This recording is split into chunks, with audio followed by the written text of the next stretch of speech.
Hello, আসসালামু আলাইকুম dear viewers. আমি আজ একটা ভিডিও নিয়ে এসেছি, যেটা আমি যে ভিডিওগুলো ধারাবাহিকভাবে আপলোড করছি সেটা থেকে কিছুটা ব্যতিক্রম, তবে রিলেটেড। আমি আজ মূলত কথা বলবো ইউকে স্টুডেন্ট ভিসা নিয়ে। ইউকে স্টুডেন্ট ভিসা কীভাবে, স্টুডেন্ট ভিসা আবেদনের জন্য কী কী প্রস্তুতি নিতে হয়, সেটা কীভাবে নিতে হয়, কী কী কাগজ লাগে, মূলত কী কী ডকুমেন্টস ভিসা আবেদনের ক্ষেত্রে প্রয়োজন পড়ে, সেই বিষয়টা নিয়ে কথা বলবো। আমরা সবাই জানি এবারে UK government UK student visa আবেদনের ক্ষেত্রে বেশ কিছু পরিবর্তন নিয়ে এসেছে। সেটা নিয়ে মূলত কথা বলবো, কারণ এই পরিবর্তনটা অনেকের মনের মধ্যে বিভ্রান্তি তৈরি করেছে। তো অনেকেই খুব দোলাচলের মধ্যে আছেন যে কি পরিবর্তন আনলো এবং সেটার জন্য আমরা কীভাবে প্রস্তুতি নেব, আদৌ আমরা এই স্টুডেন্ট ভিসা আবেদনের জন্য যোগ্য কি না, এই বিষয়টা নিয়ে অনেকের মধ্যেই বিভ্রান্তি আছে। তো সে বিভ্রান্তিতে পড়ে যাতে কেউ ক্ষতির সম্মুখীন না হন, আর্থিকভাবেও ক্ষতি যাতে কারো না হয় এবং কারো সময় যাতে অহেতুক নষ্ট না হয়, কেউ যাতে কোনো মানুষের অহেতুক কথায় প্রতারিত না হন, সেজন্যই মূলত আজকের ভিডিওটা করা। আশা করি আপনাদের উপকারে আসবে ভিডিওটার তথ্যগুলো। তো চলুন দেখা যাক কি আছে। তো ভিসা আবেদন করতে এবার যা লাগবে তা হলো এক নাম্বার হলো কাস্ট লেটার, যেটাকে বলা হয় confirmation of acceptance for study, যেটা ইউকে ইন্টারন্যাশনাল স্টুডেন্টদেরকে নেয়ার জন্য যে সকল শিক্ষা প্রতিষ্ঠান লাইসেন্স প্রাপ্ত, ওই প্রতিষ্ঠানে একটা স্টুডেন্ট অ্যাডমিশন নেওয়ার পর যে লেটারটা ইস্যু করে ভিসা আবেদনের জন্য, এটাই হলো confirmation of acceptance for study, সংক্ষেপে যেটাকে বলে কাস্ট লেটার। এইটা হলো ওই প্রতিষ্ঠান কর্তৃক প্রদেয় যে কাগজ, অ্যাকসেপ্টেন্স লেটার, স্টাডি করার জন্য বা ওই প্রতিষ্ঠানে এই স্টুডেন্টের লেখাপড়া করার অনুমতি দিয়েছে এই মর্মে কনফার্মেশন লেটার হলো এইটা লাগবে। আরেকটা হলো ইংলিশ স্কিলস, তারপর হলো ফিনান্সিয়াল সাপোর্ট। এই তিনটা জিনিস লাগবেই। এখন উপরেরটা আমরা বুঝলাম যে প্রতিষ্ঠান লাইসেন্সধারী বিদেশি স্টুডেন্টদেরকে লেখাপড়া করানোর জন্য ওই সকল প্রতিষ্ঠানে অ্যাডমিশন কনফার্ম করে যে লেটার পাঠায় সেটা হলো কাস্ট লেটার, এটা বুঝলাম। 2 নম্বর হলো ইংলিশ স্কিলস। এই ইংলিশ স্কিলসটা, এই বিষয়টা নিয়েই আমাদের বিশেষ করে আমাদের সিলেট অঞ্চলের স্টুডেন্টরা, শুধু সিলেট না, আমাদের যারা বাংলাদেশ, টোটাল বাংলাদেশ জুড়েই স্টুডেন্টরা যে আমি ইংরেজিতে দক্ষ কিনা, কিংবা আমার যে ইংরেজিতে যে অবস্থা আছে এই অবস্থায় আবেদন করতে পারবো কি না, এটা নিয়ে অনেক বেশি দুশ্চিন্তার মধ্যে থাকেন এবং এই মুহূর্তে অনেক দোলাচলের মধ্যে আছে অনেকেই। তো এটা নিয়েও আমি কথা বলবো। 3 নম্বর হলো ফাইন্যান্সিয়াল সাপোর্ট। ফাইন্যান্সিয়াল সাপোর্টটা কি? ফাইন্যান্সিয়াল সাপোর্ট হলো ইংল্যান্ডে যে শহরেই স্টুডেন্ট যায় না কেন, ওখানে গিয়ে থাকতে হয় লেখাপড়ার জন্য, যেহেতু ওখানে বসবাস করতে হচ্ছে, যে জায়গায় বসবাস করবে সেই জায়গার মান অনুযায়ী তার একটা মাসিক খরচ আছে। এই খরচ চালানোর জন্য টাকা আছে কিনা স্টুডেন্টের, যদি থেকে থাকে সেটা কোথায়, এইটা দেখাতে হয় এমবেসিকে। ওইটাই হলো ফাইন্যান্সিয়াল সাপোর্ট। এখন প্রশ্ন হলো কত টাকা দেখাতে হয়। এই বিষয়গুলো আমরা ধীরে ধীরে আমরা যত এগোবো কথা বলে নিতে পারবো। চলুন আমরা পরবর্তী slide. Have been offered a place on a course, এটা হলো প্রথমটা, ওই যে কাস্ট লেটার যেটা বললাম এটা, অর্থাৎ একটা কোর্স করার জন্য একটা আসন যখন একটা প্রতিষ্ঠানে লাইসেন্সপ্রাপ্ত কোনো প্রতিষ্ঠানে অফার করে একটা স্টুডেন্টকে, ওইটাকে বলা হয় কাস্ট লেটার। দ্বিতীয় যেটা হলো can speak, read, right and understand English, অর্থাৎ ইংরেজিতে কথা বলতে পারতে হবে, পড়তে পারতে হবে, লিখতে পারতে হবে এবং ইংরেজি বুঝতে হবে শোনার পর। এটা হলো ইংলিশ স্কিলস। 3 নম্বর যেটা আমরা এর আগের স্লাইডে দেখলাম সেটা হলো ফাইন্যান্সিয়াল সাপোর্ট। ওই যে have enough money to support your self and pay for your course, নিজেকে ওখানে সাপোর্ট দেওয়ার জন্য ফুডিং, লিভিং এবং যত কিছু আছে এত খরচ করার মতো টাকা আছে কি না নিজেকে সাপোর্ট দেওয়ার মতো এটা। আর হলো যে কোর্স করার জন্য স্টুডেন্ট যাবে সেই কোর্সের খরচ সে বহন করতে পারতেছে কি না, এইটাই হলো মূলত ফাইন্যান্সিয়াল সাপোর্ট। তো বন্ধুরা, আশা করি এটা আপনারা বুঝতে পেরেছেন। তার পরবর্তী স্লাইডে কি আছে, ইংলিশ স্কিলস। ইংলিশ স্কিলসটা আমরা কীভাবে দেখাবো, যে আমি ইংরেজিতে কথা বলতে পারি, আমি ইংরেজিতে লিখতে পারি, আমি ইংরেজি বুঝি, আমি ইংরেজি মানে করতে পারি, পড়তেও পারি ভালো, এই বিষয়টা আমরা কিভাবে দেখাবো। দেখানোর পদ্ধতিটা হলো আইএলস, এটা আমরা সবাই জানি, টুয়েফল এটাও সবাই জানি, ডুলিঙ্গো এইটা হলো একটা নতুন সংযোজন। ডুলিঙ্গোটা কি, ডুলিঙ্গো হলো আইএলস এবং টুয়েফলের একটা অল্টারনেটিভ, মানে একটা অল্টারনেটিভ ওয়ে, বিকল্প একটা পদ্ধতি। আর ইন্টারনাল টেস্টিং ওইটা প্রতিষ্ঠান নেয়, প্রতিষ্ঠান যদি শিক্ষার্থী যে আবেদন করবে তাদের প্রতিষ্ঠানে কাগজপত্র দেখার পর যদি মনে করে সে তার আইএলটিএস নেই, টুয়েফলও নেই, ডুলিঙ্গোও নেই, তাহলে কি করা যায়, তখন তারা যদি মনে করে তার একটা ইন্টারভিউ নিয়ে একটা স্টুডেন্টকে বলবে যে না সে যোগ্য আছে, এইটা তারা এমবিসিকে বলতে পারে যে না সে স্কিল্ড আছে ইংরেজিতে। তো সেক্ষেত্রে এমবিসির এখানে কোনো কিছু করার নেই। তো এই বিষয়গুলো তারা করেছে। এখন ইংলিশ স্কিলসটা আমরা এর আগে জানতাম আইএলস লাগবেই, না হয় অ্যাডমিশন নেওয়া যাবে না, কিংবা এমবিসিকে কনভিন্স করা যাবে না।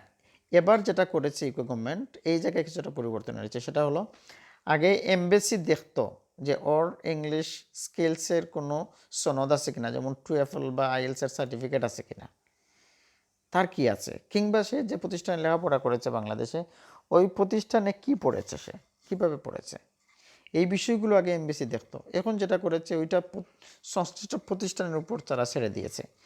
যেমন যে লাইসেন্সপ্রাপ্ত প্রতিষ্ঠান তোমাকে কাস্ট লেটার ইস্যু করবে, ওই প্রতিষ্ঠান যদি সন্তুষ্ট হয় এই মর্মে যে তার ইংরেজিতে স্কিলস আছে, সেক্ষেত্রে এমবিসি ওইটা নিয়ে আর তারা কোনো করবে না, মানে তাদের ভিসা ইস্যুর ক্ষেত্রে এইটা তারা বিবেচনায় নেবে না। ওই জিনিসটা দিয়ে দিয়েছে তারা প্রতিষ্ঠানের উপর। প্রতিষ্ঠান যেভাবেই সন্তুষ্ট হোক, তারা যদি সন্তুষ্ট হয়ে বলে সে যোগ্য, তখন আর এমবিসি এটা নিয়ে তারা নাক গলাবে না, মাথা ঘামাবে না। তো ইংলিশ স্কিলসটা মূলত দেখাতে এই 4টা পদ্ধতি আছে, আইএলস, টুয়েফল, ডুলিঙ্গো, ইন্টারনাল টেস্টিং, এই হলো পদ্ধতিগুলো।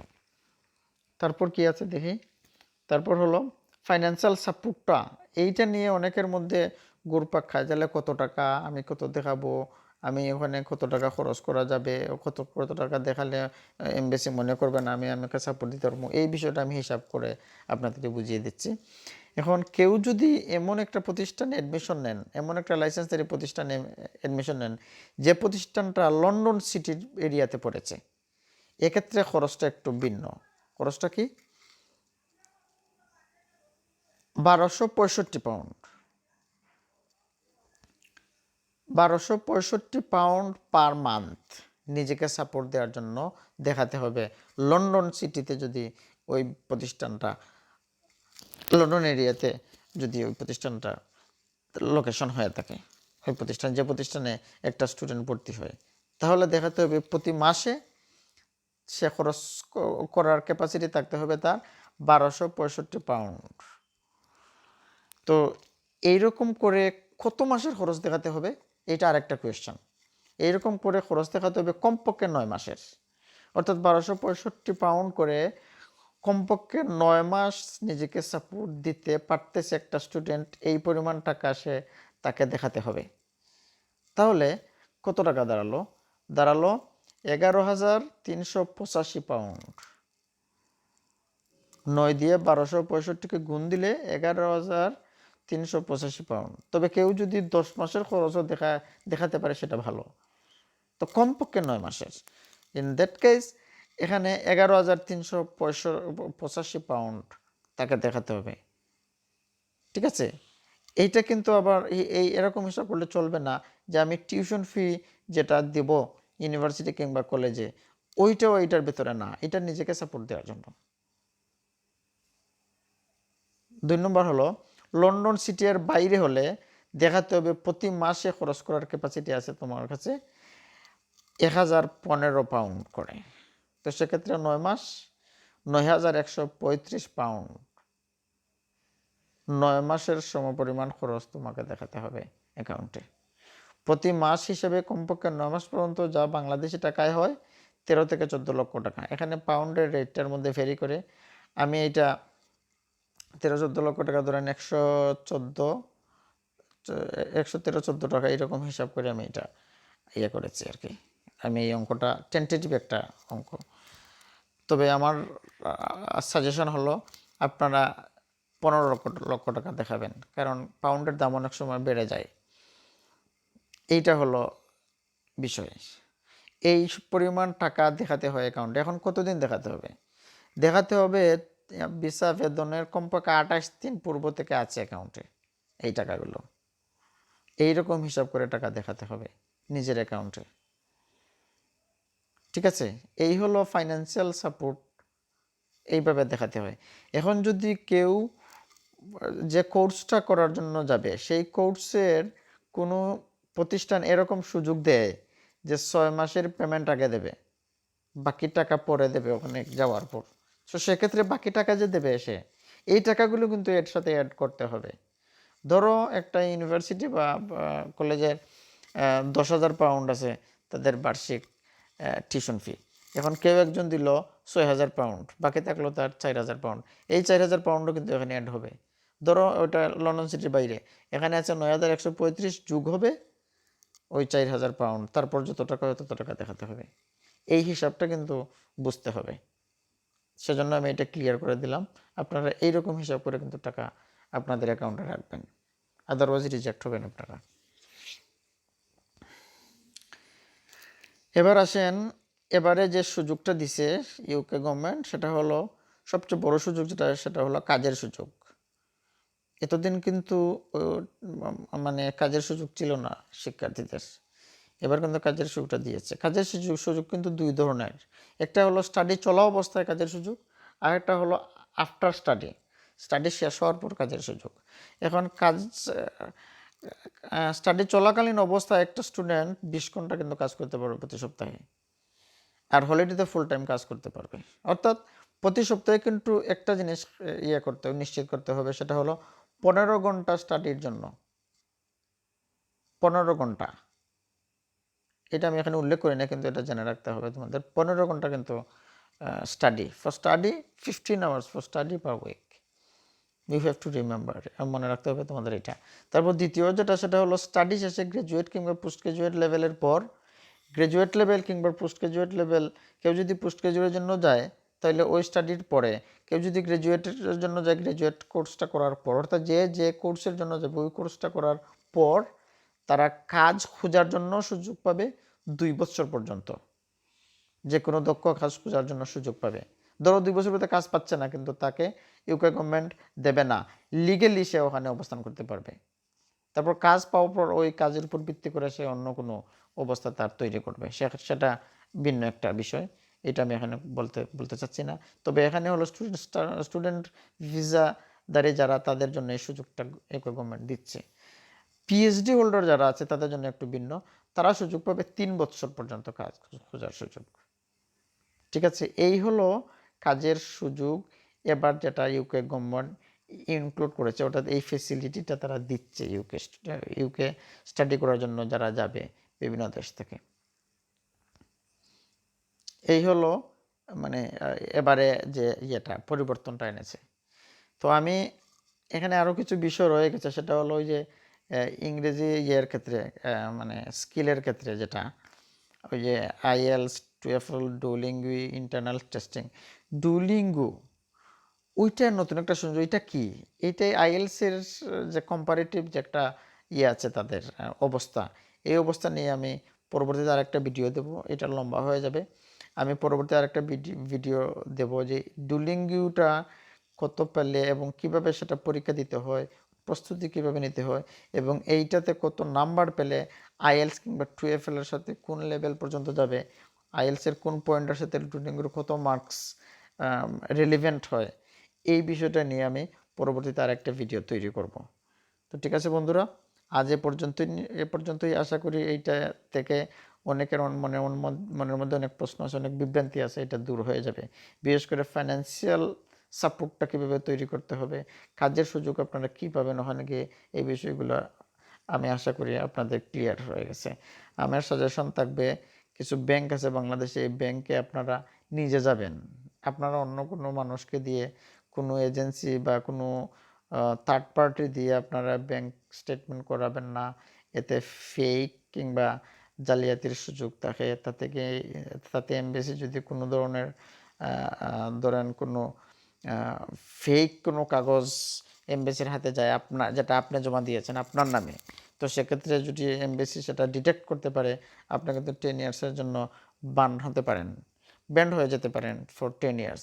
তো সেজন্য আপনারা নিজে যাবেন, এই কাজগুলো নিজে এখন করা যায়। আপনারা অনলাইনে আবেদন করবেন, অনলাইনে আপনারা যোগাযোগ করবেন, গুগল সার্চ করে আপনারা বিভিন্ন ইউনিভার্সিটির ওয়েবসাইটে গিয়ে দেখবেন কোন ইউনিভার্সিটি কী সুযোগ সুবিধা দিচ্ছে, নিজেরা যোগাযোগ করবেন ইউনিভার্সিটিগুলোর লগে।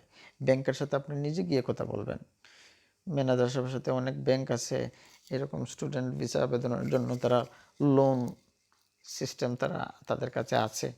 তো সেজন্য আপনারা নিজে যাবেন ব্যাংকে, গিয়ে কথা বলে আপনারা নিজেরা সব কিছু করেন। অনলাইনে আপনারা সার্চ দিয়ে দেখবেন কোন ইউনিভার্সিটি কোন সুবিধা দিচ্ছে না দিচ্ছে।